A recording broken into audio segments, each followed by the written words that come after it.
అందరికీ నమస్కారం. గతంలో చాలా మందికి పరిచయమైన ఖర్జూరం మొక్క అండి ఇది. ఖర్జూరం తిని లోపల పిక్కను కాస్త మట్టిలో పెడితే చక్కగా మొలక వచ్చింది. వేరు చాలా పొడవైనది. మీలో చాలా మంది చూశారు. పైన మొలక వస్తుందో లేదో అని చూస్తుంటే ఇదిగోండి ఇలా 2 తాటి తీగల వలె వచ్చాయి. అంటే మనలో చాలా మందికి తెలుసండి, తాటి చెట్టు, కొబ్బరి చెట్టు, కొన్ని రకాల చెట్లు ఇలానే వస్తాయి.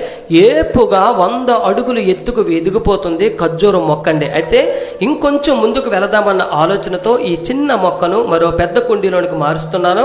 కొంత భాగాన్నైనా చూడగలమో లేదో చూసేద్దాం. దానికోసం మరి కొన్ని రోజులు ఆగాల్సిందే. ఎందుకంటే నేనేమనుకుంటున్నానంటే, మనము చాలామందికి తెలిసే ఉంటుందండి, ఈత చెట్టు అనే ఒకటి ఉంటుంది. దాని మాదిరే ఇది పెరుగుతుందేమో అని నేను అనుకుంటున్నాను.